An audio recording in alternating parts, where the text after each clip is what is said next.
Shelter-in-place order, April 14th, social distancing, self-quarantine, all that kind of stuff. I don't really know what to say in the beginning of these things anymore, but all I do want to say is I got that Trump cash.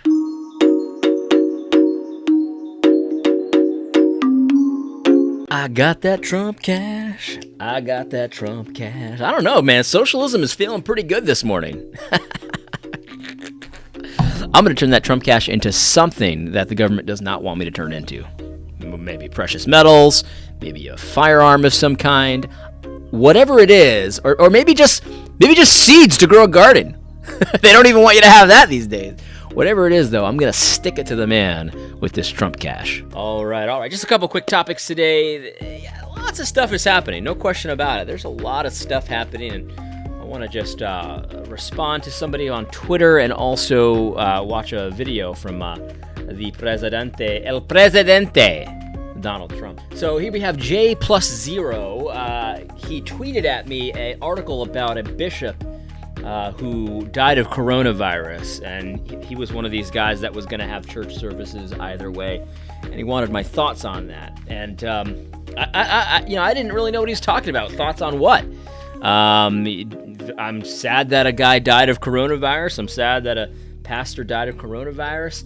I don't know. I mean, this is just kind of a weird thing to get my thoughts about, and it certainly seems to be kind of like an I told you so kind of tweet, or I got you kind of tweet. And the reality is, Jay, I understand that people die. You know what I mean? I understand that sometimes people die. I'm starting to wonder how many of us actually believe that people died in the past. I mean, this is part of life. People live, and then they get sick, and then they die. That's just part of it. So I asked him, what do you want me to comment on? And then he said, well, this is not a gotcha tweet. You're one of those that said that churches should be meeting right now, and so I wanted to get your take. And so, Jay, with all due respect, I'm going to respond directly to you. You have never, ever heard me say churches should be meeting right now. In fact, I've only said the opposite. Churches should make their own decisions for their own context. If their certain context means that maybe, for the love of their congregation, they shouldn't meet, they should be okay doing that. If they want to still meet based on their context, depending on how many old people you have, how big your congregation is, how at risk your congregation is, all of these need to factor into your decisions. I support churches that are meeting, and I support churches that aren't meeting. My church isn't meeting, and I've said many, many times that I supported my pastor's decision, my elder's decision to not meet. So, Jay, I don't know if you heard from somebody else that I'm one of these guys that said churches should definitely meet, or if you just think that or assume that. I've never said that. I've never said that, not one time. I said that churches should have that decision and make that decision that makes the most sense for their particular context. The only thing I have said is that governments do not have the authority to cancel church on Sunday. And I stand by it.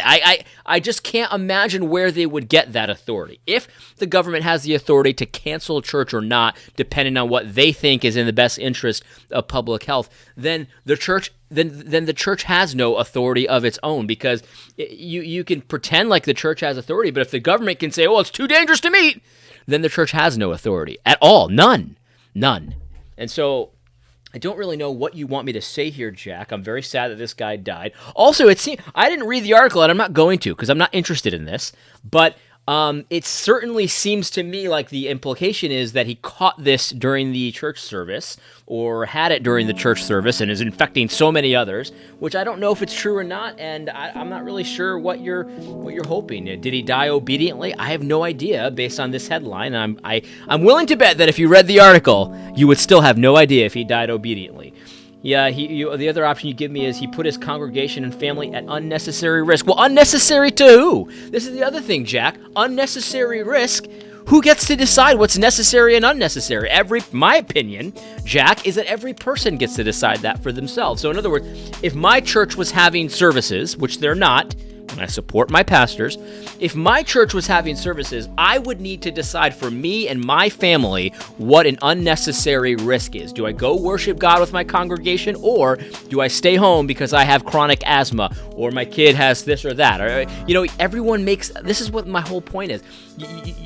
people make it seem like if you're against the government deciding for you about this, then you're just all about chaos. And I am not about chaos. I am not about anarchy. What I am about, though, is people staying in their lane. Government, stay in your lane, and I'll stay in mine. And I'll make that decision if it makes sense for us to go to church. By the way, before coronavirus, we all did this all the time. For example, when my family is sick with a cold or a flu or stuff like that, guess what I did? No one needed to tell me what to do. Guess what I did when it came to be the Lord's Day? Sometimes we wouldn't go. Sometimes I would go because I was well, and my kids wouldn't go because they were sick, or my wife was sick, or things like that. We already make these decisions every single day before coronavirus, so why now, with coronavirus, do we give up our authority and say, well, daddy government, tell me what to do? This is not complicated, guys. This is not complicated. Who gets to decide whether a risk is unnecessary? Look, everything we do every single day is a cost-benefit analysis. We balance the benefits of doing something against the risk of doing something. The last time you walked up the stairs, gentlemen, you balanced the risk of falling down the stairs and breaking your neck against the benefit of going up the stairs to do whatever it is you were going to do. I would be willing to bet that most of us would say the chances of me falling down the stairs are pretty low. You know, if you're a healthy person, young person, the chances of me falling down the stairs are pretty low. So if I want to get a snack, it's worth the risk of falling down the stairs and breaking my neck to go get that snack, right? However, that calculus would change if you were older, maybe you had some balance problems, maybe you were sick, and all of a sudden that calculus is different. So it's like, okay, I'm hungry for some pork rinds. Do I walk up the stairs to get the pork rinds or not? Well, if I'm older, I might say, I don't know, it might not be worth the risk to go get some pork rinds because I have a tendency to fall down. And if I fall, it could be a serious problem for me. I could break my hip or this or that. This is why older people install, chair lifts and stuff. And this is why older people move from their houses to go to a single level house, because to them it's worth the cost of buying a new house so that they don't have to walk up and down the stairs all day. We do this every single day. And so, Jack, when you say he puts his congregation and family at unnecessary risk, well, who gets to decide that, Jack? You or him? Is it your responsibility or his responsibility to take care of his family? Again, we do this all the time on Sundays. Sometimes my kids are sick, and I have a very old congregation, and I love my old people in my congregation. I love them so much, and they're great. They're a benefit to me. I care about them. The Lord cares about them, so I care about them. And guess what I do? When my kids are sick, or maybe two of my kids are sick, and I'm not sick, and maybe one of my kids is not sick, guess what? The kids that aren't sick come to church with daddy, and the kids that are sick stay home with mommy. We do this stuff all the time. Why is this? It's just amazing to me that this coronavirus thing has made people lose their minds. We don't have to change that. Listen, I have chronic asthma. If I thought that this was a real risk for me with chronic asthma, I might alter my behavior. In fact, I already have altered my behavior because I don't want to get the Rona. Because if I get the Rona, I'm going to probably have complications. It's just that simple.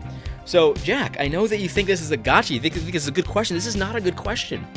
All this shows is that there's a fear in you that robs you of your intelligence, because in a normal circumstance, you would know the answer to this. You don't get to decide for Bishop Gerald Glenn if it's an unnecessary risk or not. You decide for yourself and your family. You don't get to tell me what to do, what's an unnecessary risk or not. Someone might say, well, hey, Adam, you're driving on the highway at 65 miles an hour with your family is an unnecessary risk. And I'm like, who gets to, I get to decide that. Why don't you mind your own business? Thank you very much.